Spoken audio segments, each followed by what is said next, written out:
ॐ निरञ्जनं परं शान्तं ध्यायेत् सौम्यतनूबरं रामकृष्णप्रियं धीरसिंहविक्रमरूपिणं निरञ्जनं सदा मुक्तं पवित्रं मातृसेवकं वन्दे निरञ्जनानन्दं रामकृष्णपदाश्रितम्।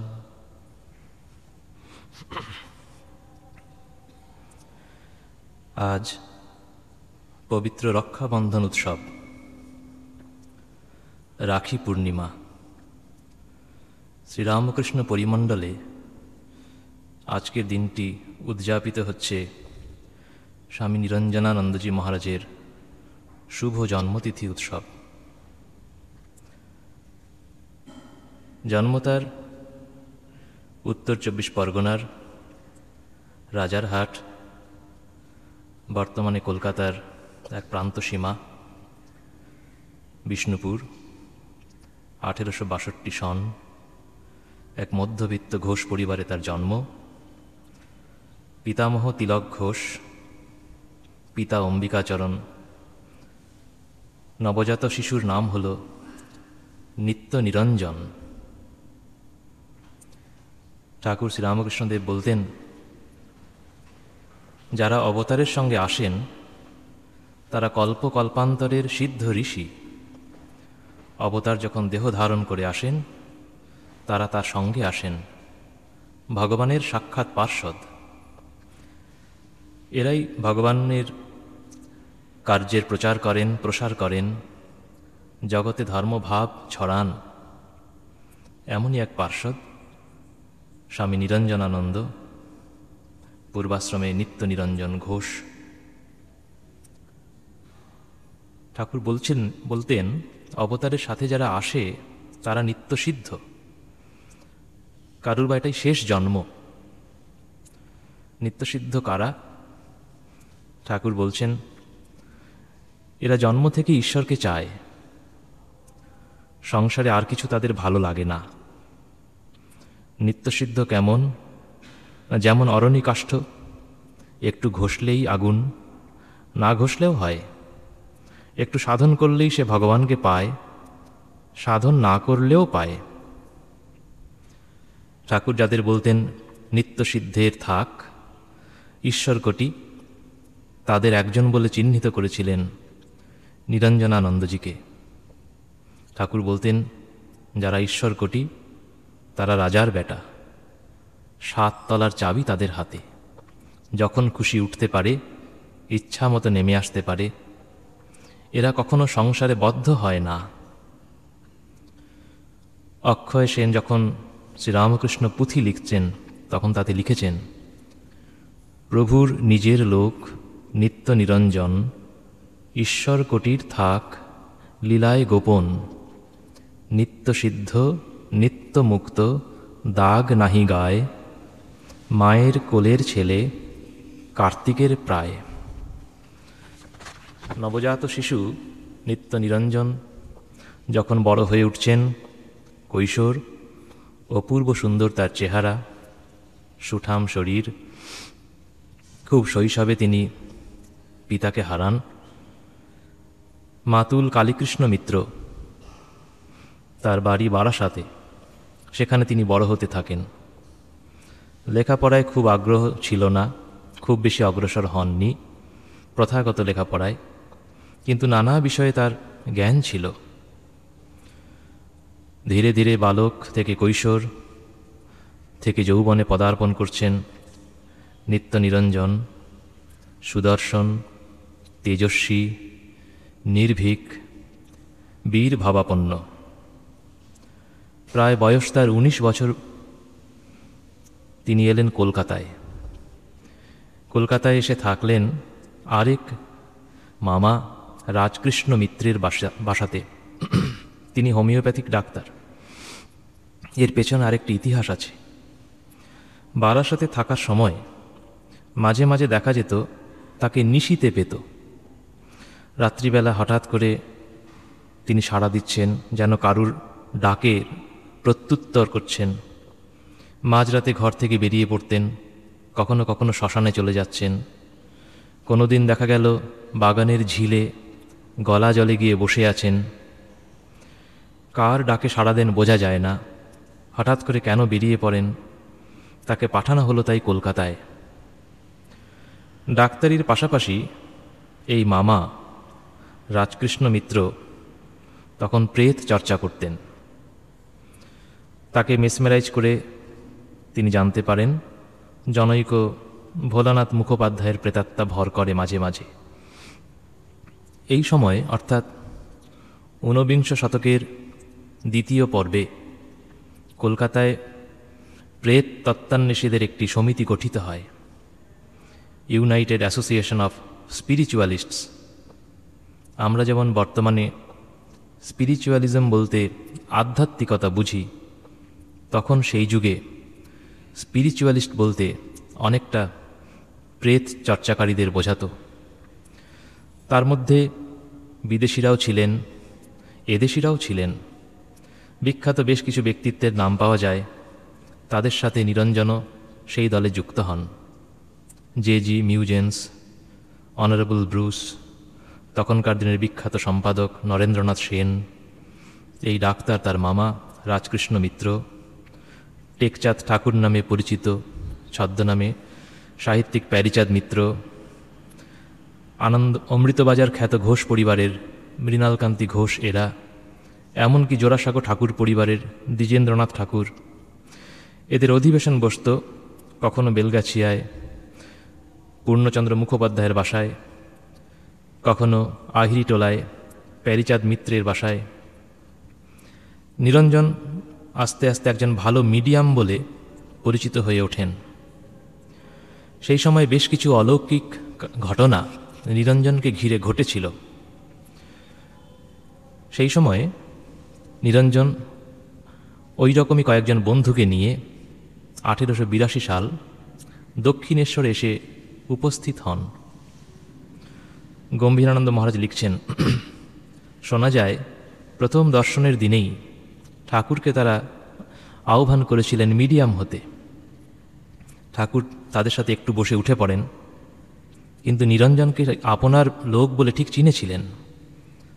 আলাদা করে ডেকে বলেছিলেন, আবার এসো একলা। নিরঞ্জন সম্মত হলেন বটে, কিন্তু অনেক দিন আসা হয়নি।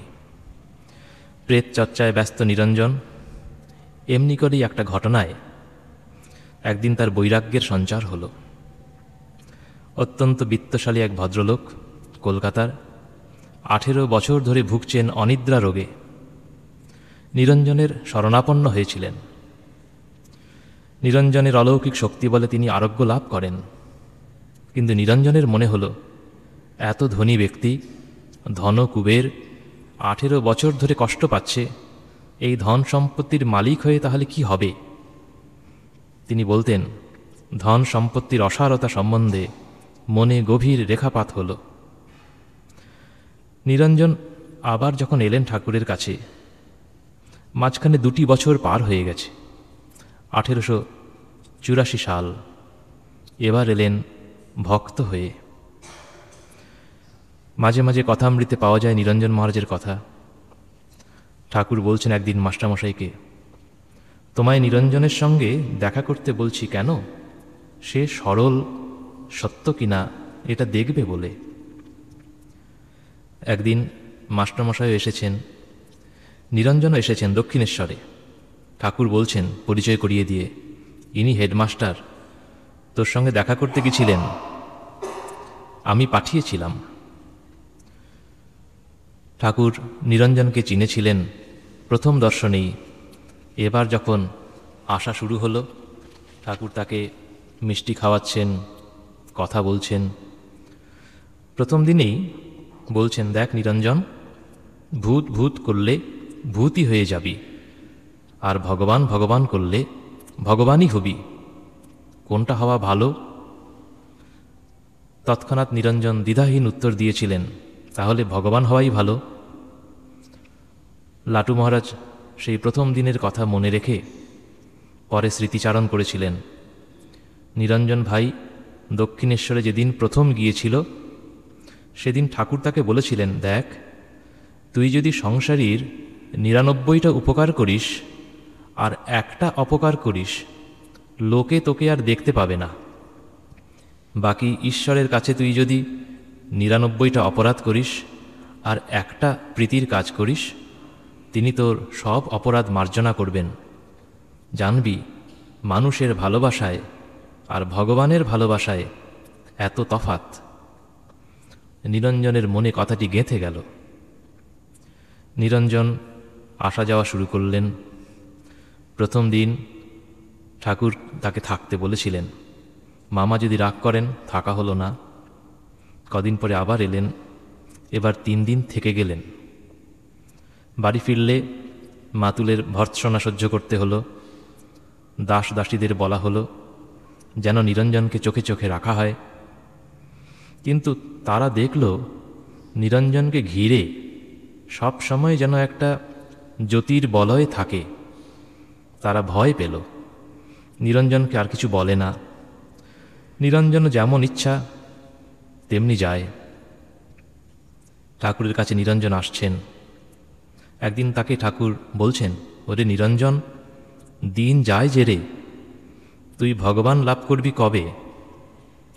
দিন যে যায়, ঈশ্বরকে না লাভ করলে সবচেয়ে বৃথা হবে রে। তুই কবে তাকে লাভ করবি বল? তুই তার পাদপদ্মে কবে মন দিবি? ওরে, আমি তাই ভেবে যে অস্থির হয়ে রয়েছি রে। নিরঞ্জন ভাবছেন, ইনি কে? আমার কবে ভগবান লাভ হবে? ইনি তার জন্য ব্যাকুল। এমনি নিরঞ্জনের আসা যাওয়া চলতে থাকে। ঘরে বিধবা মা, ভরণ পোষণের জন্য তিনি একটি চাকরি ধরলেন। ঠাকুর খুব একটি চাকরি করা পছন্দ করতেন না। বিশেষ করে যারা ত্যাগী হবে, তারা কামিনী কাঞ্চনে বদ্ধ না হয়, ঠাকুর তাই বলতেন। যারা ঠাকুরের কাছে আসত, নানাভাবে ঠাকুরের কৃপা পেয়েছেন। কখনো ঠাকুর ছুঁয়ে দিয়েছেন, কখনো দৃষ্টিপাত, কখনো ইচ্ছা মাত্রে আধ্যাত্মিক উপলব্ধি করিয়ে দিয়েছেন। প্রত্যেকের মধ্যে সুপ্ত ধর্মভাব জেগে উঠুক, আধ্যাত্মিক ভাব সঞ্চারিত হোক, ঠাকুরের তাতে এত আগ্রহ। অল্প কয়েকজন ঠাকুরের কাছে মন্ত্রদীক্ষা পেয়েছিলেন। নিরঞ্জন তাদের মধ্যে একজন। সেই সময় নিরঞ্জন মহারাজ একদিন ঠাকুরের কাছে আকাঙ্ক্ষা ব্যক্ত করেন, জপ যাতে খুব শীঘ্র জমে। ঠাকুর প্রসন্ন হন, জিভে একটা কিছু লিখে দেন, একটি মন্ত্র দেন জপ করতে।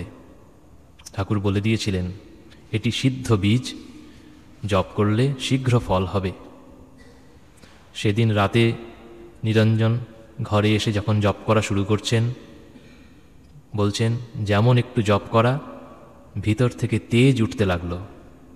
জপ বন্ধ হয় না, রাতে ঘুম হয় না, ক্রমশ জিহ্বা থেকে গায়েতে জপ প্রবেশ করল।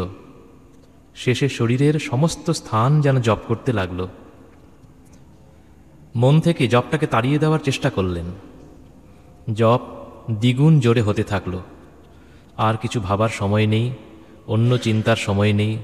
কেমন করে দিন যাচ্ছে রাত যাচ্ছে বুঝতে পারছেন না। রাতে ঘুম হবে বলে প্রদীপ নিভিয়ে দিচ্ছেন। দেখছেন কত জোনাকি পোকার মতো আলো ঘুরে বেড়াচ্ছে চারপাশে, আর ভিতরে অনবরত জপ চলছে। যখন 3 দিন পার হয়ে গেল, ভয় হলো তিনি না পাগল হয়ে যান। ঠাকুরের কাছে এসে বলছেন, মশাই, এ আমার কি করে দিলেন? চোখে দেখি জোনাকি পোকার মতো জপ জিভ থেকে গিয়ে সমস্ত অঙ্গ প্রত্যঙ্গে জপ করছে, আমি রাতে ঘুমোতে পারি না। ঠাকুর বলছেন, একে কি বলে জানিস? একে বলে অজপা জপ। দেহের সমস্ত পরমাণু জপ করে। খুব উঁচু অবস্থা না হলে কেউ করতে পারে না। ঠাকুর তখন হেসে সেই শক্তি তখনকার মতো তুলে নিলেন। লাটু মহারাজ এই প্রসঙ্গে বলছেন, ঠাকুর যখন তাকে ছুঁয়ে দিলেন, 3 দিন 3 রাত তার চোখের পাতা পড়েনি, জিভ থেকে জপ ছুটে যায়নি, ভারী ভূত নামাতো কিনা। ঠাকুর মস্করা করে বলেছিলেন, এবার আর যে সে ভূত নামেনি, একেবারে ভগবান ভূত ঘাড়ে চেপেছে, তোমার সাধ্য কি? তুমি তাকে ঘাট থেকে নামাও। নিরঞ্জন মাঝে মাঝে আসেন ঠাকুরের কাছে। মাস্টারমশাইকে একদিন বলছেন, দেখছ এ ছোকরাটি বড় সরল, পূর্বজন্মে অনেক তপস্যা না করলে কেউ সরল হয় না। যদি কপটতা থাকে, পাটোয়ারি বুদ্ধি থাকে, ঈশ্বরকে পাওয়া যায় না। ভগবান যেখানে অবতার হয়েছেন দেখছ না, সেখানেই সরলতা। একদিন নিরঞ্জনকে বলছেন ঠাকুর, দেখ তুই অফিসে কাজ করিস কি না, হিসাবপত্র করতে হয়, নানা রকমের কাজ আছে, ভাবতে হয়। তোর মুখে একটা কালো আবরণ পড়েছে। সংসারী লোকেরা যেমন চাকরি করে তুইও করছিস, তবে একটু তফাৎ আছে। তুই মায়ের জন্য চাকরি স্বীকার করেছিস, মা গুরুজন, মা ব্রহ্মময়ী স্বরূপা।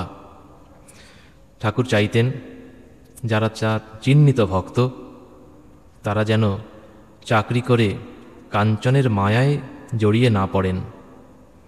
নিরঞ্জনকে বলেছিলেন, তুই তোর বৃদ্ধা মাতার জন্য চাকরি করছিস, নইলে তোর মুখ দেখতে পারতাম না।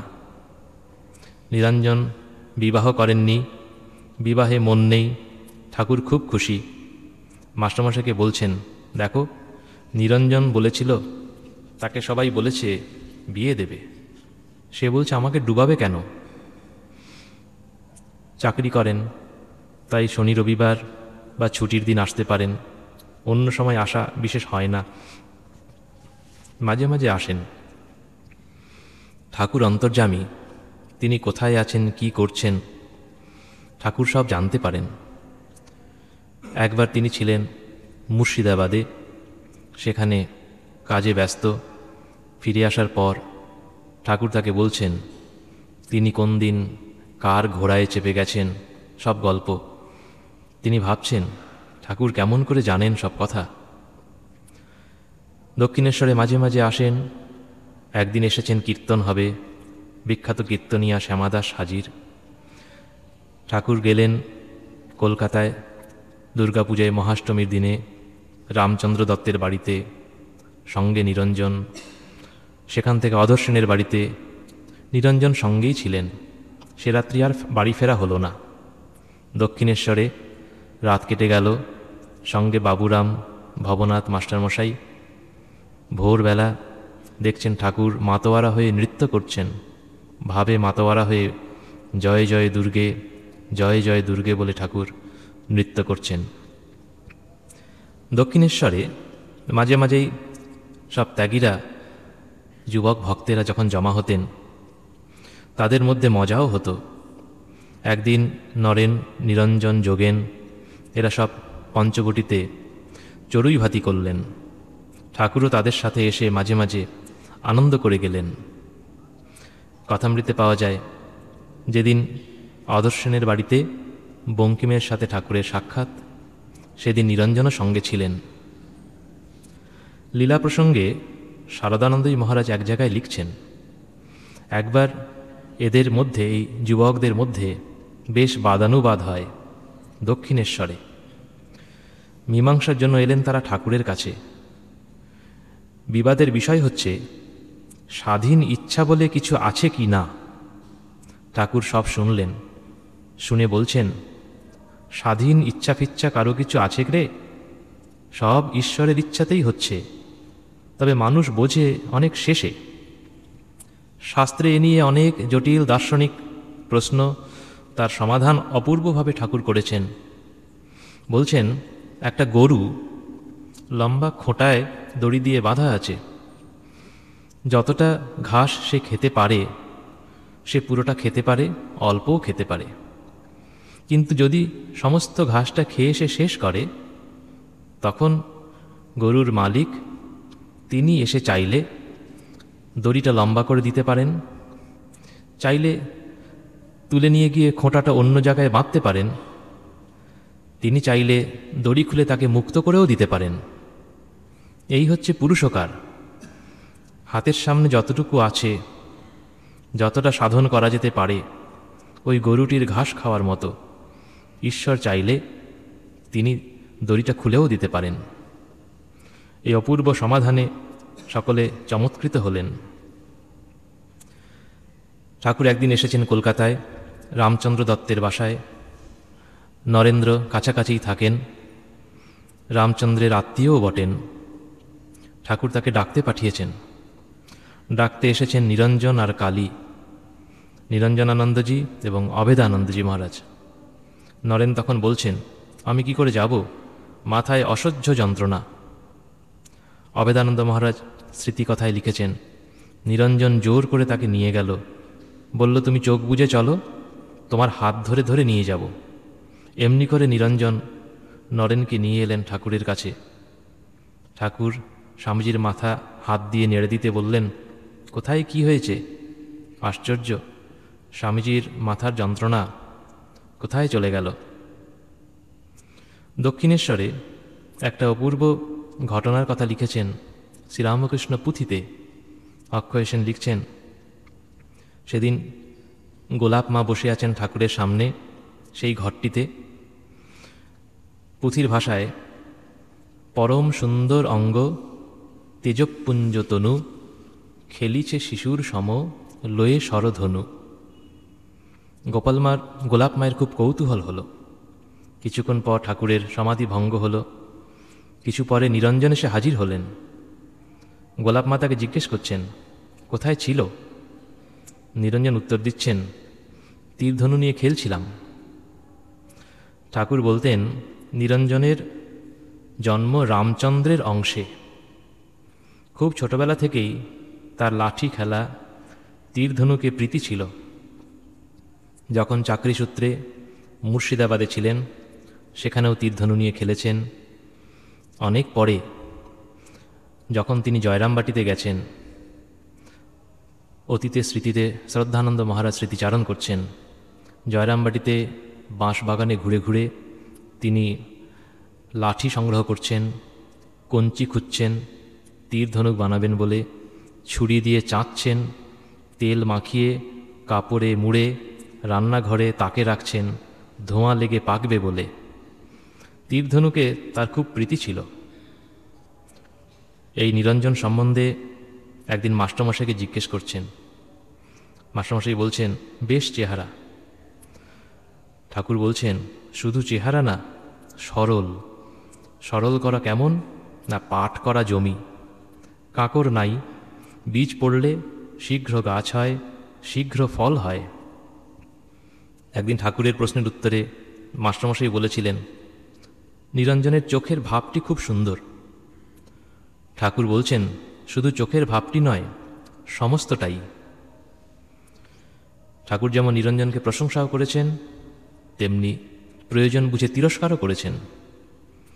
একবার গয়নার নৌকো করে নিরঞ্জন আসছেন দক্ষিণেশ্বরে। কয়েকজন আরোহী অযথা ঠাকুরের নিন্দাবাদ শুরু করে। নিরঞ্জন প্রতিবাদ করলেন। নিন্দাকারীরা নিরস্ত হল না। তেজস্বী পুরুষ নিরঞ্জন, ব্যায়ামপুষ্ট দেহ, অসাধারণ গুরুভক্তি, ক্রুদ্ধ হয়ে নৌকো দোলাতে শুরু করলেন। নৌকা ডোবে ডোবে। আরোহীরা ভীত সন্ত্রস্ত হয়ে সমালোচনা বন্ধ করল, ক্ষমা প্রার্থনা করল। নিরঞ্জন এলেন দক্ষিণেশ্বরে। ঠাকুর তাকে তিরস্কার করছেন, লোকগুলোকে তুই ডুবিয়ে দিতে গেছিলি, না হয় নিন্দাই করেছিল, একজনের জন্য সবাই শাস্তি পাবে। লাটুমার্জ বলেছিলেন, সেদিন ঠাকুরের তিরস্কারে নিরঞ্জন ভাইয়ের চোখে জল এসে গিয়েছিল। অথচ মানুষটি ছিলেন অত্যন্ত কোমল মনেরও। স্বামীজির ভাই মহিমবাবু স্মৃতিচারণ করেছেন, প্রথম দিকে নিরঞ্জন মহারাজকে দেখা তার চেহারাটি, কোঁকড়ানো কোঁকড়ানো দাড়ি, হস্ত অবয়ব দীর্ঘ, কসরত করা শরীর, কথাবার্তায় পটু, মজলিসি, অনেক বিষয়ে খবর জানিতেন। এদিকে গম্ভীর স্বভাব, তেজস্বী, হাসি কৌতুকে সকলকে আকৃষ্ট করতে পারতেন। আস্তে আস্তে দক্ষিণেশ্বরের আনন্দের দিন ফুরিয়ে এলো। ঠাকুর গলরোগে আক্রান্ত হলেন। নিয়ে আসা হলো তাকে শ্যামপুকুরে, অক্টোবরের প্রথমে 1885। সেই থেকে 11ই ডিসেম্বর পর্যন্ত, কাশীপুরে যাওয়ার আগে পর্যন্ত ছিলেন শ্যামপুকুর বাড়িতে। নিরঞ্জন চাকরি ছাড়লেন, ঠাকুরের সেবায় আত্মনিয়োগ করলেন। সেবাও যেমন করছেন তেমনি ভিড় সামলাচ্ছেন। ঠাকুরের এক দিব্য দর্শন হল। শ্রী শ্রী জগদম্বা তাকে বুঝিয়ে দিলেন, নানা রকম দুষ্কর্ম করে মানুষ আসে, তাদের পাপের ভারে দেহে সংক্রামিত হওয়ায় এই ক্ষতরোগ। ত্যাগী ভক্তরা ঠিক করলেন, নতুন লোক এসে যেন চরণ স্পর্শ করে প্রণাম না করতে পারে। এই যুবক ভক্তদের মধ্যে বিশেষ প্রয়াসী ভূমিকায় নিরঞ্জন, ঠাকুরের দ্বারপাল। একটি ঘটনা ঘটল। ভক্ত কালীপদর সাথে পরামর্শ করে থিয়েটারের নটি বিনোদিনী এলেন সাহেব সেজে। ঠাকুরকে তিনি প্রণাম করতে চান। সাহেব সেজে যাওয়ায় নিরঞ্জন তাকে বাধা দেননি, চিনতেও পারেননি। ঠাকুরের চরণে মাথা রেখে বিনোদিনী প্রণাম করলেন। ঠাকুর প্রসন্ন হয়ে তাকে আশীর্বাদ করেছিলেন, কিন্তু নিরঞ্জনকে সে নিয়ে অনেক হাস্য পরিহাস সইতে হয়েছিল। ঠাকুর যেমন সকলকে নিয়ে এই গলরোগের সময় আনন্দের হাট বসাচ্ছেন, আবার তাদের দিকে খেয়ালও রাখছেন যেন তাদের আহার বিহার যুক্তাহার হয়, অপরিমিত আহার যেন না হয়। নিরঞ্জন ঘিয়ের টিন এনেছিলেন। ঠাকুর সবাইকে বলে দিলেন, নিরঞ্জনের ঘিয়ের টিন কেড়েলে। সবাই সেই ভাগ করে খেয়ে নিলেন। দুর্গাপুজো এলো, কালী পূজার দিন। নিরঞ্জনের জীবনেও এটি একটি বিশেষ দিন। সে ঠাকুরের ঘরে সব আয়োজন পুজোর, ফুল, চন্দন, বেলপাতা, পায়েস, মিষ্টি সমস্ত রাখা আছে। ঠাকুর বসে আছেন ধ্যানস্থ হয়ে। গিরিশ ঠাকুরের পাদপদ্মে মালা দিলেন। নিরঞ্জনের দর্শন হয়েছিল। ঠাকুর জগন্মাতা অভিন্ন। ঠাকুরের পায়ে ফুল দিয়ে ব্রহ্মময়ী বলে ভূমিষ্ঠ হয়ে প্রণাম করলেন। ভক্তেরাও সকলে এক এক করে পুষ্পাঞ্জলি দিচ্ছেন। দুই হস্তে ঠাকুরের বরাভয়। ঠাকুর তখন নিস্পন্দ, বাহ্যশূন্য। এরা যেমন সেবাও করতেন, অবসরে ধ্যান জপে মগ্ন হতেন। ঠাকুর একদিন দেখিয়ে দিচ্ছেন, নিরঞ্জনের চোখ ইঙ্গিতে, দেখেছ, যেন নেশার চক্ষু। ঠাকুরের ব্যাধি বেড়েই চলছে। ঠাকুরকে না বলেই তিনি গেলেন তারকেশ্বরে, গোপাল এবং ভূপতিকে সঙ্গে নিয়ে ঠাকুরের নিরাময়ের উদ্দেশ্যে পুজো দিতে। শুনে ঠাকুর হেসেছিলেন। শ্যামপুকুরের পর ঠাকুরকে নিয়ে আসা হলো কাশীপুরে। নরেন্দ্রনাথ দলের নেতা, সকলের মধ্যে কাজ ভাগ করা আছে। অপ্রীতিকর কাজটি হচ্ছে ঠাকুরের কাছে যাতে দর্শনার্থীদের নিয়ন্ত্রণ করা হয়। এই কাজটি পালন করতেন বিশ্বস্ত সৈনিকের মতো নিরঞ্জন। সেই নিয়ে অনেক মতান্তর হয়েছে। একদিন রামবাবু এসেছেন। ঠাকুরের রোগ কিছু বৃদ্ধি হয়েছে। নিরঞ্জন যেতে দিলেন না। লাটু মহারাজকে বলছেন, রামবাবু মিষ্টি মালা প্রসাদ করে নিয়ে আসতে। লাটু মহারাজের মনে খুব লেগেছে। তিনি নিরঞ্জনকে বলছেন, শ্যামপুকুরে বিনোদিনী সাহেব সেজে এলো, তুমি তাকে ছাড়তে পারলে, আর এনার মতো লোককে ছাড়তে চাইছো না। নিরঞ্জনের কি মনে হলো, রামবাবুকে ছেড়ে দিলেন। কিন্তু ঠাকুর অন্তর্যামী। যখন লাটু মহারাজ উপরে এলেন, লাটু মহারাজকে ঠাকুর বলছেন, দেখ, কারুর কখনো দোষ দেখবিনি, লোকের কেবল গুণ দেখবি। লাটু মহারাজ বলছেন, আমার শুনে বড় দুঃখ হলো। হামনে ফিন নিরঞ্জনের কাছে এসে বললুম, ভাই, আমার মতো মুখ্যুর কথায় দুঃখ করিসনি। একদিন গিরিশবাবুর ভাই অতুলকেও আটকেছিলেন নিরঞ্জন। অতুলের বড় অভিমান হলো। তিনি কিছু না বলে বাড়ি চলে গেলেন। মনে মনে পণ করলেন, নিজে থেকে না ডাকলে তিনি আর যাচ্ছেন না। কয়েকদিন পর দেখছেন বাড়িতে নিরঞ্জন এসে উপস্থিত। নিরঞ্জন মহারাজ বললেন, ঠাকুর তাকে পাঠিয়েছেন, বলেছেন অতুলের নারী জ্ঞান খুব ভালো। অতুল ডাক্তার ছিলেন না, কিন্তু নারী দেখতে পারতেন। অন্তর্যামী পুরুষ। ঠাকুর নিরঞ্জনকে পাঠিয়েছেন অতুলের ভালো নারী জ্ঞান, ওকে বাড়ি থেকে ডেকে নিয়ে আসতে। অতুলও বুঝলেন ঠাকুরের কথা, হাজির হলেন এসে। বিজয়কৃষ্ণ গোস্বামীর সাথে দক্ষিণেশ্বরে একটি বিধবা মহিলা আসতেন। তার গান শুনে ঠাকুর সমাধিমগ্ন হতেন, কিন্তু পরে তার মস্তিষ্ক বিকৃতি ঘটে। সেই পাগলিনী কাশীপুরেও আসতে থাকেন। তাকে সামলাতে নিরঞ্জনকে বেশ বেগ পেতে হয়েছিল। তিনি থানা পর্যন্ত গেছিলেন।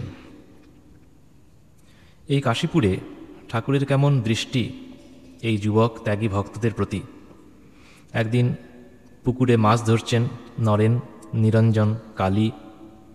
ঠাকুর শুনে বললেন, খাবারের লোভ দেখিয়ে বড়শি লুকিয়ে রাখা আর অতিথি বন্ধুকে নিমন্ত্রণ করে তার মধ্যে বিষ দেওয়া একই রকম পাপ। নিরঞ্জনের মাছ ধরা ওই দিনই বন্ধ হয়ে গেল। ঠাকুর যাতে ভালো হন, নিরঞ্জন সব করতে পারেন। ঠাকুরের জন্য জল গরম করেন। অনেক কাঠ অপচয় হচ্ছে, ঠাকুর বিরক্ত বোধ করছেন। নিরঞ্জন নাছোড় বান্দা, বড় এক হান্ডা জল গরম করে এনে বলছেন, দেখুন আমার এত বুদ্ধি নেই যে কতটা জল আপনার দরকার সেটা বুঝে নেব। আপনার জন্য এনেছি, আপনাকে নিতে হবে। সেই সময় পৌষ সংক্রান্তির সামনে গঙ্গাসাগরের মেলায় যোগ দিতে অনেক সন্ন্যাসী কলকাতায়। বুড়ো গোপালদার ইচ্ছে হলো সাধুদের দেবেন কাপড়। 12টা কাপড় কিনলেন, রুদ্রাক্ষের মালা কিনলেন, গেরুয়া রঙে রাঙালেন। ঠাকুর শুনে বলছেন, জগন্নাথ ঘাটের সাধুদের গেরুয়া কাপড় দিলে যে ফল হবে তার 1000 গুণ বেশি হবে তুই যদি এই ছেলেদের দিস। এদের মতো ত্যাগী সাধু কোথায় পাবি? এরা হাজারই সাধু, এক একজন 1000 সাধুর সমান। ঠাকুর এদের যাদের দিলেন তাদের মধ্যে নিরঞ্জন অন্যতম। একদিন ঠাকুর বলছেন, আমার জন্য ভিক্ষা করতে পারবি? এরা সবাই বলছেন, হ্যাঁ পারব। পরদিন সকালে ভিক্ষাতে বেরিয়ে পড়লেন নরেন, নিরঞ্জন, কালী, হুটকো গোপাল। মায়ের আশীর্বাদ নিয়ে, পদধূলি নিয়ে ভিক্ষা করে নিয়ে এলেন। শ্রী শ্রী মা সেই ভিক্ষান্নের তরল মণ্ড রেধে ঠাকুরকে দিলেন। ঠাকুর খুব তৃপ্ত হলেন। তার প্রসাদ পেয়ে এদেরও সকলের তৃপ্তি হল। দেখা যায় সেই কাশীপুরে শিবরাত্রির সময় নিরঞ্জন সমস্ত রাত জেগে অন্যদের সাথে 4 প্রহরে শিব পুজো করছেন। একদিন মজা করে ঠাকুর বলছেন নিরঞ্জনকে, হ্যাঁ রে, আমার যদি ব্যাধি ভালো হয়ে যায় তুই কি করবি? নিরঞ্জনের এত আনন্দ হয়েছে, তিনি বলছেন, বাগানের যত গাছ আছে উপড়ে ফেলে গঙ্গায় নিয়ে ভাসিয়ে দেব। ঠাকুর হেসে বলছেন, তা তুই পারিস, তোর অসাধ্য নয়। দিন এগিয়ে এলো। ঠাকুর মহাসমাধিযোগে নিত্যলীলায় প্রবেশ করলেন। ঠাকুরের অস্থি ভস্য কলসিতে পুড়ে শশী মাথায় করে নিয়ে এলেন বাগানে। পরের দিন গোলাপ মা এসে বলছেন, ঠাকুর মাকে দেখা দিয়ে বলেছেন হাতের বালা খুলতে না। বলছেন, আমি কি কোথাও গেছি? এই তো রয়েছি, শুধু এ ঘর থেকে ও ঘর। এরা সবাই ঠিক করলেন সেবা যেমন চলছে তেমনি চলবে। নিরঞ্জন, শশী, বুড়ো গোপালদা এবং তারক সেখানে রয়ে গেলেন।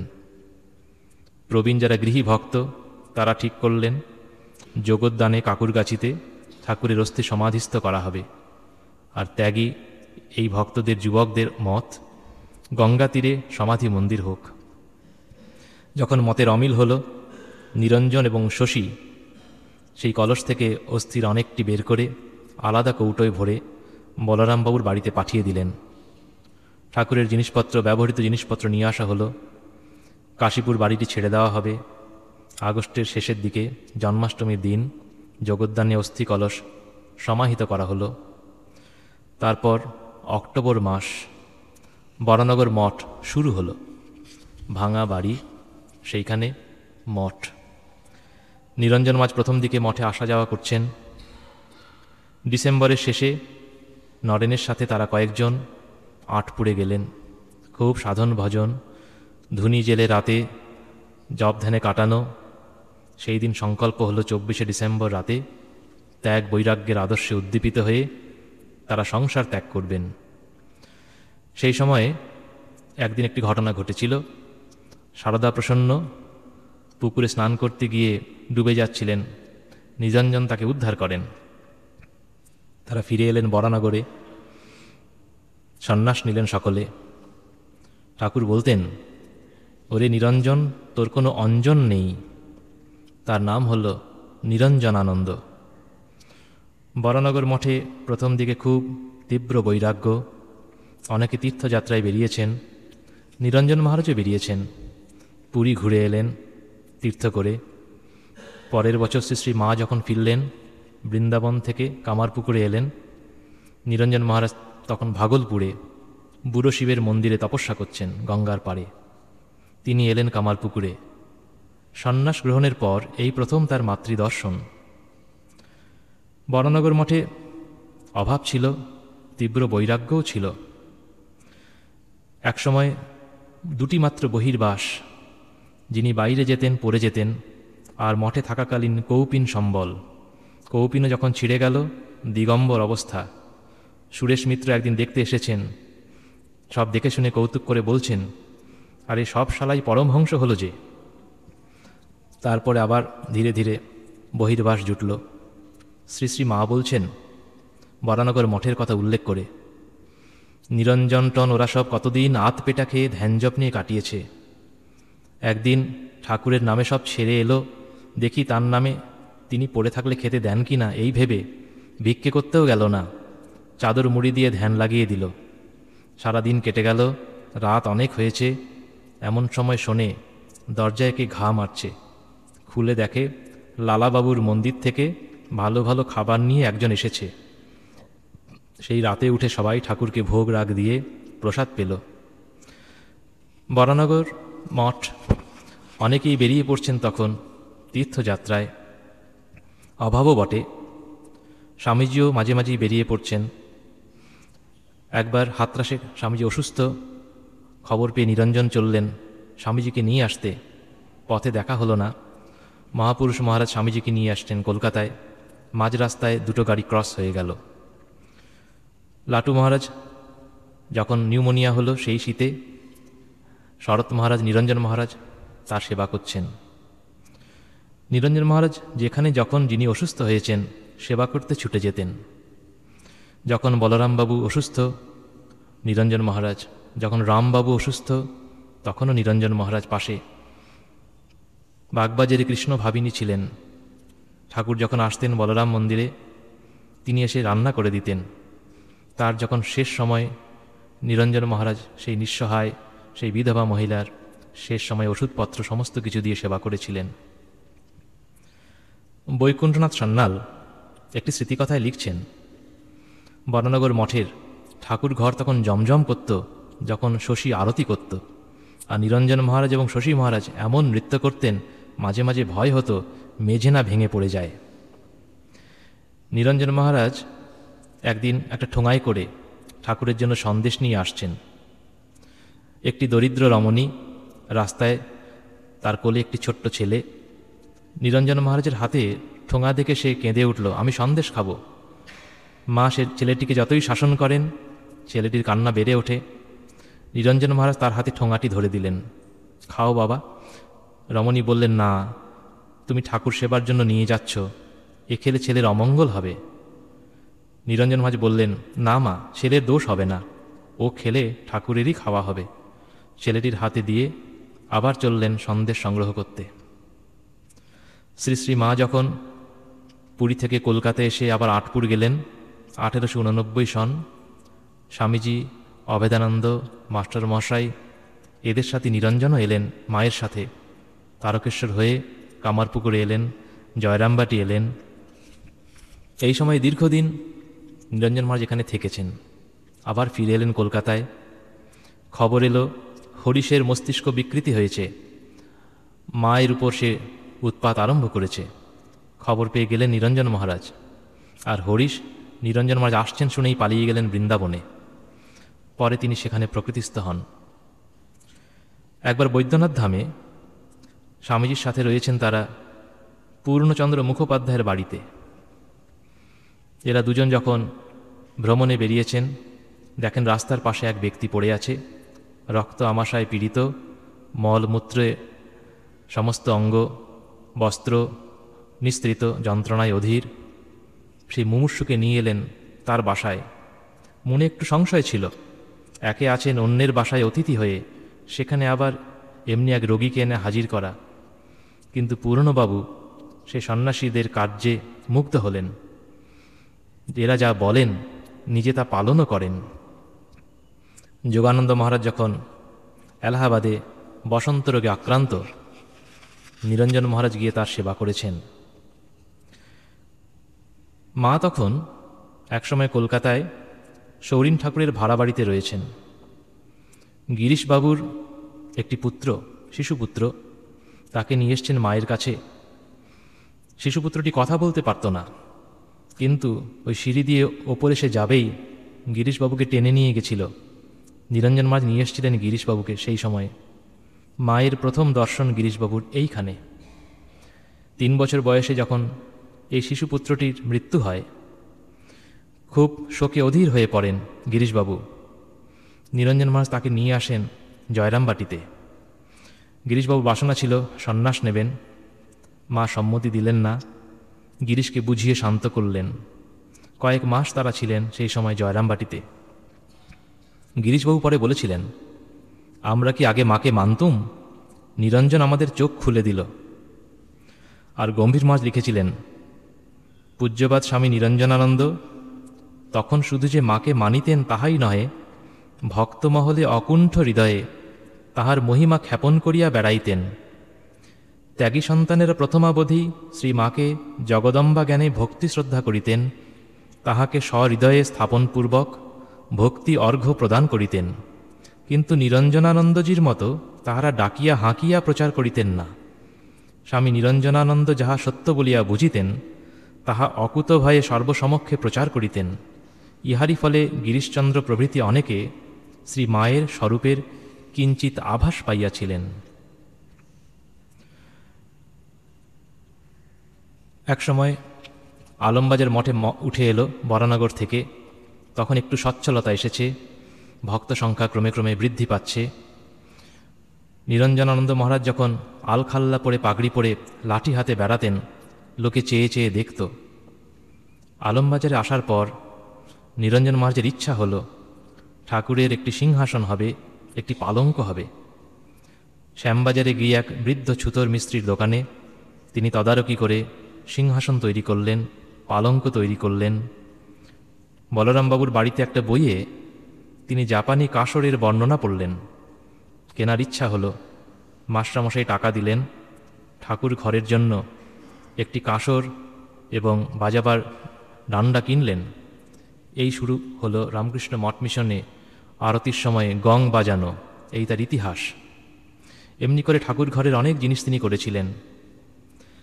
কাশীপুরে মহাশ্মশানে যেখানে ঠাকুরের পার্থিব শরীর তার অগ্নি সংস্কার করা হয়েছিল, সেখানে একটি বেলগাছ রোপণ করেছিলেন নিরঞ্জন মহারাজ, মার্বেল পাথর দিয়ে বাঁধিয়েছিলেন।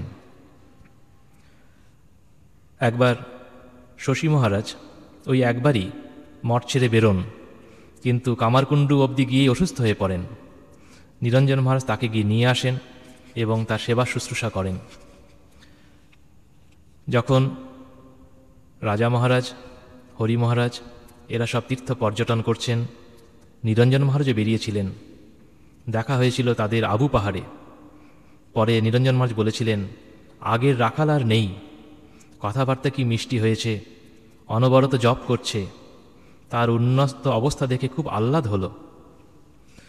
এই নিরঞ্জন মহারাজ এরা সব আমন্ত্রণ করে নিয়ে এলেন ধর্মপালকে। তখন চিকাগো ধর্ম মহাসভা হয়ে গেছে, তার খবরও পৌঁছচ্ছে কলকাতায়।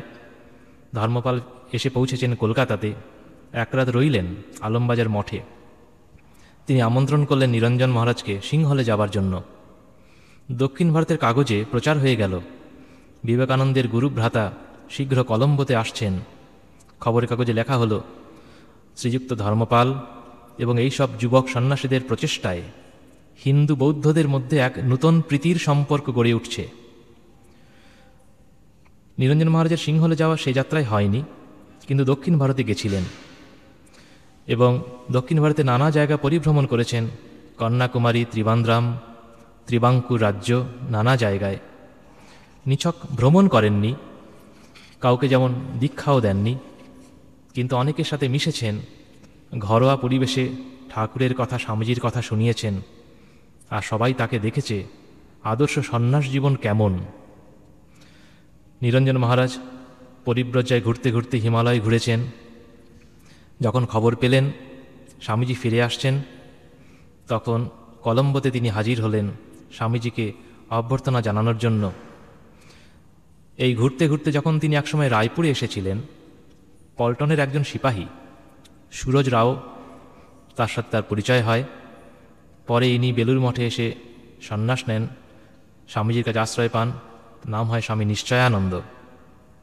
স্বামীজি যখন কলম্বোতে নামলেন, সেই থেকে স্বামীজির সঙ্গী নিরঞ্জন মহারাজ দক্ষিণ ভারতে সব জায়গায় ঘুরে মহাপুরুষমার যোগ দিলেন মাদুরা থেকে, এলেন কলকাতায়। কলকাতায় অভ্যর্থনার পর কিছুদিন পরে উনি গেলেন স্বামীজি, তখন আলমোড়ার উদ্দেশ্যে নিরঞ্জন সঙ্গী হলেন। স্বামীজির সাথে ক্ষেত্রীয় যান, ফিরে এলেন। একটি মঠের জন্য জমির কথা স্বামীজি বলছেন এদের দুজনকে, নিরঞ্জন মহারাজকে আর বিজ্ঞানানন্দজিকে।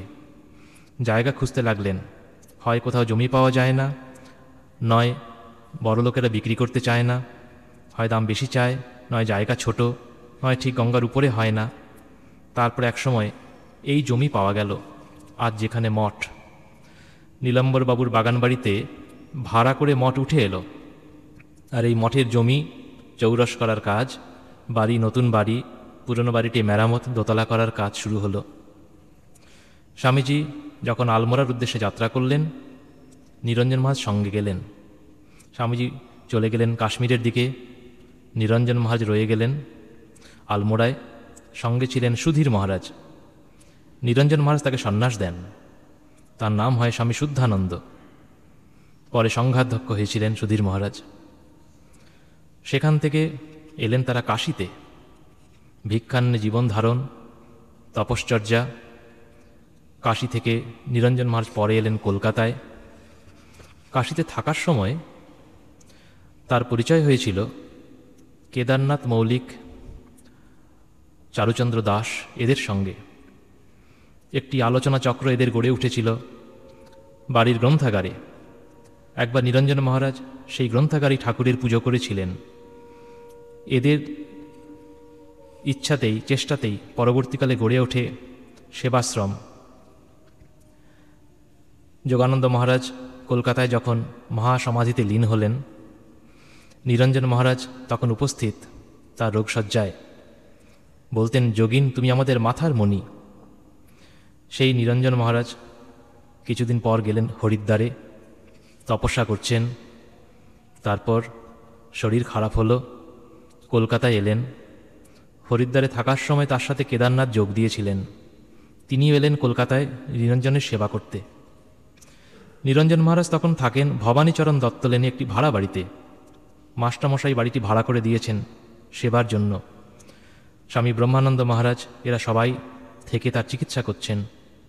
কেদারনাথ সেবা করা শুরু করলেন।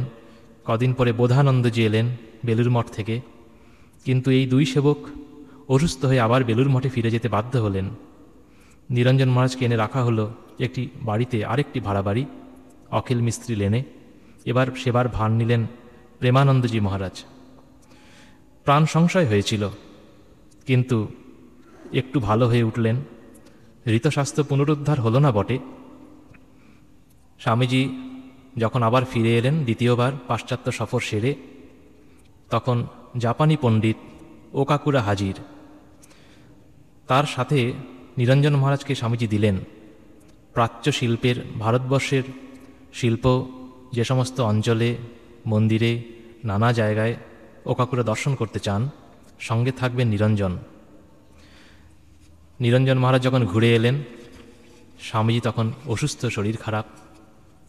সেই শ্যামপুকুরে আর কাশীপুরে নিরঞ্জন মহারাজকে যেমন দেখা গিয়েছিল দ্বারপাল রূপে, এখন আবার দেখা গেল স্বামীজির দরজায় মাথায় পাগড়ি বেঁধে লাঠি নিয়ে ঘরের সামনে দরজা আগলাচ্ছেন সেই নিরঞ্জন মহারাজ।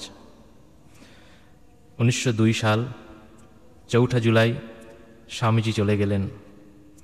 তারপর বেশি কি হলো বিশেষ নিরঞ্জন মহারাজের কথা জানা যায় না। দেখা যায় 1904 সালের কথা, তিনি বায়ু পরিবর্তনে যাবেন ঠিক করলেন হরিদ্বারে। মন বোধহয় বুঝেছিল, তিনি গেলেন শেষ বিদায় নিতে মায়ের কাছে। ছোট্ট শিশু যেমন, ঠিক তেমনি তার আবদার, মাকে রাঁধতে হবে নিজের হাতে, খাইয়ে দিতে হবে নিজের হাতে। শ্রী শ্রী মা তাই করলেন। বিদায় নেবার সময় যখন মায়ের পায়ে লুটিয়ে পড়লেন, অশ্রু ঝরে পড়ল। মনে মনে তিনি জেনেছিলেন এই শেষ বিদায়। নিরঞ্জন মহারাজ কনখলে একটি ভাড়া বাড়িতে এসে উঠলেন। শরীর অসুস্থ হতে লাগল, সাধন ভজন বাড়তে লাগল, স্বাস্থ্যের অবনতি হতে থাকল। দেহত্যাগের লগ্ন যখন তিনি বুঝলেন আসন্ন, নিজে গঙ্গা তীরে শেষ শয্যা পাতলেন।